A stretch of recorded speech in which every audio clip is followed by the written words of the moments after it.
Je vous dois la vérité, je vous ai menti. Je vous ai menti, en fait, les relations sacrées, elles se réunissent jamais, en fait. C'est un mythe, ça n'existe pas. Non, je déconne. Ah, t'as eu peur, hein? Bien sûr que si, bien sûr que si. Les relations sacrées, on arrive à se réunir. Parce que c'est conditionné par ton parcours à toi, par ta progression à toi de chaser. Déjà, comment on sait qu'on est chaser, comment on sait qu'on est runner. Le chaser est celui qui court. Le runner est celui qui fuit. Running veut dire courir, donc en fait, il te fuit. Comment on fait pour savoir si tu es en relation sacrée ou si tu es en relation pas sacrée du tout et juste toxique? Déjà, il y a plusieurs étapes pour savoir si tu es en relation sacrée. Quand tu rencontres cette personne pour la première fois, je dis bien la première fois, il y a comme quand tu vas te connecter à lui, c'est-à-dire quand tu vas lui dire bonjour à cette personne, il va y avoir une connexion, un truc que tu ne connais pas, que tu n'as jamais connu avant, comme si pour moi, ça a été comme l'ouverture d'une porte que je n'avais pas du tout connaissance. Concernant mon runner, lui, en fait, il a senti qu'il passait des dimensions. C'était vraiment particulier. Il y a eu très vite une très bonne entente, quelque chose de très simple en fait, comme si on se connaissait depuis toujours. Ça, c'est la reconnexion. Ensuite, on a ce qu'on appelle la lune de miel. La lune de miel, c'est tout est beau, tout est magnifique, tout est merveilleux, mais la lune de miel ne dure pas. Elle ne dure pas. Donc, ça veut dire que si tu as eu une connexion avec une personne et que tu es resté 10 ans avec et qu'il y a une séparation, c'est pas une relation de flamme jumelle. OK? Enfin, c'est pas une relation sacrée, âme ou flamme. La, la phase de lune de miel, elle est assez courte, elle se compte en mois souvent, rarement en années.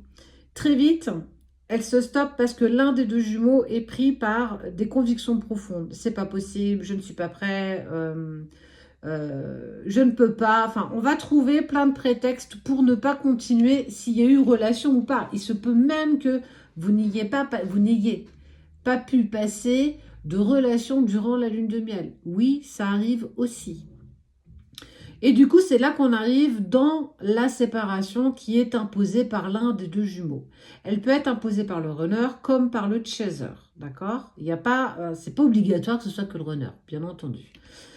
Pendant cette phase de séparation, c'est là où le chaser va passer ce qu'on appelle la nuit noire de l'âme, qui va arriver au moment de la séparation. Ça veut dire que ça va venir éclater les convictions premières du runner, les convictions de vie, la façon, revoir sa façon dont elle veut sa vie aujourd'hui. Ça peut changer ton orientation professionnelle, ne plus être en accord avec ton travail, par exemple. Avoir aussi à ce moment-là une poussée d'envie spirituelle de te connaître, de comprendre pourquoi, qu'est-ce qui t'arrive, pourquoi tu as rencontré cette personne, qu'est-ce qu'elle est venue mettre en lumière, pourquoi je pense tout le temps à elle. C'est en fait essayer de trouver des réponses à tes questions en lien avec ce qui s'est passé au moment de la reconnexion et de la lune de miel. Donc en fait, on a besoin de réponses. Ce qui va en fait amplifier ton éveil spirituel. En fait, tu vas tomber sur des réponses que tu as clairement besoin d'entendre. C'est ce qu'on va appeler une forme de synchronicité de l'univers.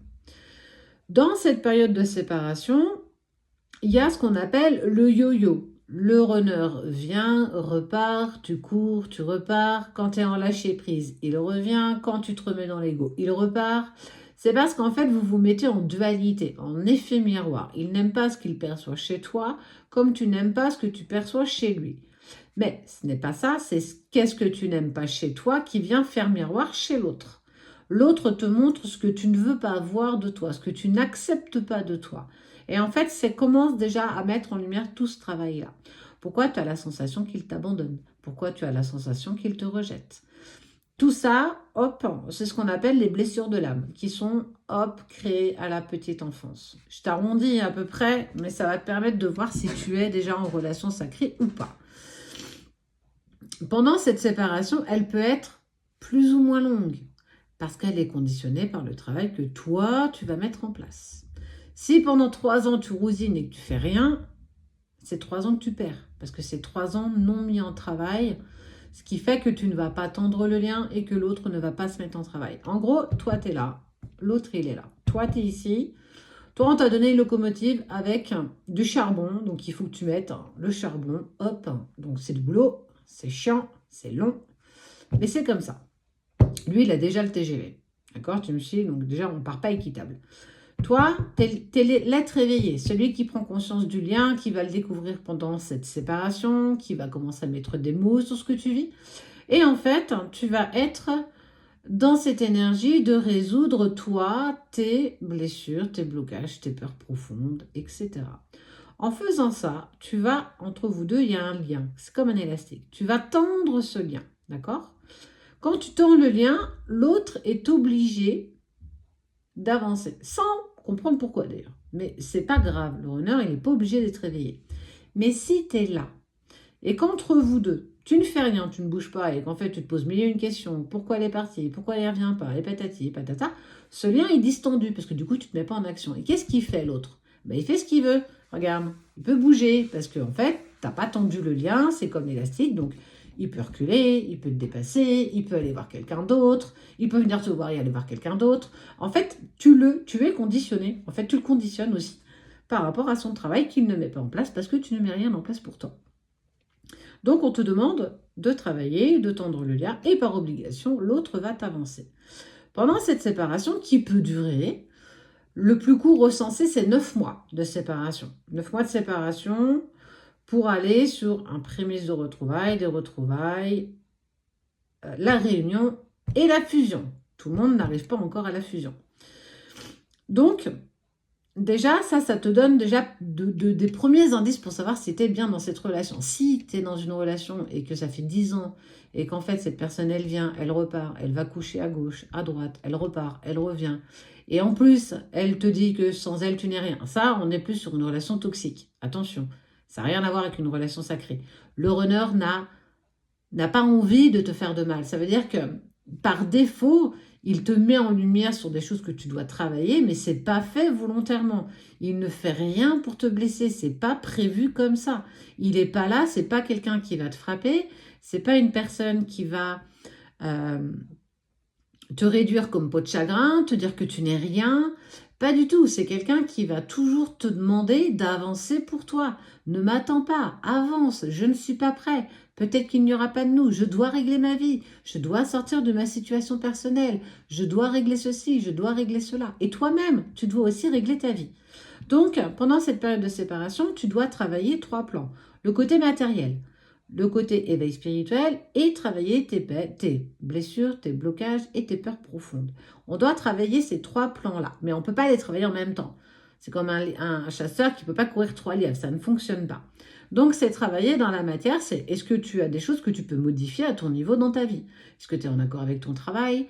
Est-ce que tu as des choses que tu peux changer dans ton quotidien pour commencer à prendre soin de toi, par exemple? Ou en tout cas, écouter ce dont tu as besoin, ton éveil spirituel, ton chemin de vie, qu'est-ce que tu dois mettre en place, pourquoi tu en es là aujourd'hui, essayer d'être plus connecté à toi, de faire des méditations, d'aller peut-être voir tes guides, d'aller, en fait, travailler vraiment tout autour de ton éveil spirituel. Et le troisième, qui est un des plans les plus importants, c'est d'aller travailler tes peurs, tes blessures et tes blocages primaires, ceux qui t'empêchent d'avancer, ceux qui t'empêchent d'être toi-même et qui empêchent par ricochet que l'autre puisse être lui-même.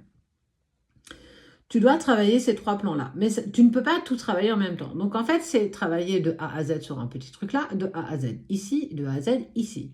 Tu as plein de choses que tu peux mettre à ton niveau en place. De la méditation, pourquoi pas, du yoga, te faire accompagner pour aller voir tes vies antérieures, aller faire des lectures d'âme si tu n'arrives pas à déceler tes blessures et tes blocages profonds. Qu'est-ce que tu peux mettre en place pour commencer à t'aimer toi-même déjà? Parce que tu ne peux pas aimer l'autre correctement si toi-même tu ne t'aimes pas. En fait, déjà, toi, tu as tout ce plan-là. Donc là, on est sur la séparation. C'est énorme, mais c'est parce que c'est le plus gros chapitre qui sera le plus douloureux à dépasser. C'est loin d'être une partie de plaisir, vraiment. Mais c'est salvateur. Ça fait du bien. tout simplement, ça fait du bien de pouvoir enfin être la personne la plus importante de ta vie. Et quand tu auras suffisamment travaillé ça, l'autre, par mécanisme et obligation, en sera au même point que toi. Et à ce moment-là, vous aurez ce qu'on appelle des prémices de retrouvailles. On reprend une communication plutôt cool, tu es dans l'attente de rien, tu n'attends pas de message de sa part, tu vis au jour le jour, tu vis l'instant présent, ce que tu as tendance à ne pas faire encore aujourd'hui. Tu vis dans le passé et tu as une peur hypothétique d'un futur. Mais pendant ce temps-là, tu laisses passer, là, les heures, les minutes qui passent, ta journée qui passe et en fait, tu n'as rien fait, t'as laissé courir parce que tu étais tellement happé par tes pensées et par tes peurs que tu n'avais aucune emprise sur ce qui se passait. Donc tout ça sera clairement dépassé. Je ne peux pas te l'expliquer, tu vas avoir un déclic comme le runner aura ce déclic et ça, on en parlera au moment où ce sera le bon moment d'en discuter avec toi. Tu auras les prémices de retrouvailles qui sera l'amorce que vous êtes alignés et que vous pouvez peut-être aborder une réunion. Mais il y a tout ça déjà à traverser. Donc déjà, tu peux déjà, avec ton propre parcours, savoir si c'est une personne qui est toxique, si c'est une relation lambda, si c'est une relation... Ah oui, ce que je t'ai pas dit, c'est aussi tu ressens l'autre. Tu ressens quand il va bien, quand il va pas bien. Idem comme toi. Ça veut dire que quand toi, tu es dans le lâcher-prise, il sent que ça va, donc c'est là qu'il a envie et qu'il est poussé à te contacter. Il y a tout ça en fait, ce sont plein de petits indices qu'on te donne. Il y a des voyages astro, ça veut dire que tu as des synchronicités, vous voyez par vos rêves. Vous avez des rêves plutôt perturbants avec cette personne. Il y a tellement de choses clairement qui te permettent déjà de savoir si tu es en relation ou pas. Voilà, c'est déjà un chapitre que je voulais te dire et je te fais un petit... Trouve ton équilibre, affirme-toi. Accepte les erreurs que tu as commises. Ton âme, elle sait. Ton âme, elle sait.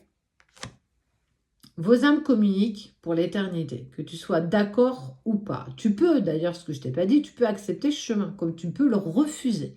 Si tu le refuses, tu ne pourras jamais vibrer pour une autre personne comme tu peux vibrer pour ton autre, pour la personne qui a pris une place intense. Parce que ton runner, il t'a fait toucher du bout du doigt l'amour inconditionnel. L'amour que tout être humain rêve de toucher juste une seule fois du bout du doigt. Parce qu'on est tous à la même recherche. Vous pouvez me vendre ce que vous voulez. Parle de ci, parle de ça, fais un tirage sur ceci, fais un tirage sur cela. On est tous à la même recherche. On est tous à la recherche de notre propre bonheur. Mais personne ne nous demande de prendre tous le même chemin. On n'est pas des moutons. Si toi, tu as envie d'aller à gauche, va à gauche. Si tu as envie d'aller à droite, va à droite. Si tu veux aller tout droit, va tout droit. Si tu veux bifurquer un peu à gauche ou un peu à droite, tu as totalement le droit. Si ça résonne avec toi et que c'est en accord avec toi, parce que tu es un être individuel, tu es un être à part entière. Tu as ta propre intégrité, tu as ta propre identité. Tu as le droit d'accepter ou de refuser ce chemin qui est le tien. C'est ce qu'on appelle le libre arbitre. Trouve ton équilibre, accepte tes erreurs, pardonne-toi, pardonne à ceux qui t'ont blessé. Non pas parce qu'ils le méritent, comme je le dis si bien, mais parce que tu mérites d'être en paix avec ça. Ne sois pas dans le jugement de l'autre. Arrête de juger ce qu'il fait et surtout ce qu'il ne fait pas. Ne juge pas des photos sur un profil de réseau. Ce n'est qu'une vitrine. On s'en fout parce qu'on ne sait pas ce qui se passe derrière et ça te fait travailler l'ego et ça n'a strictement aucun sens. Tu as plein de garde-fous que tu peux mettre en place. Arrête d'aller fliquer ce qu'il fait sur les réseaux. Arrête d'aller essayer de gratter une info pour savoir comment il va, s'il a trouvé quelqu'un ou pas, s'il s'est séparé de la tierce. Ça, c'est égotique, ça met en lumière tes peurs. Tu n'as pas besoin de savoir ça. Ce que tu as besoin de savoir, c'est comment tu peux t'accompagner toi-même pour être bien avec toi-même.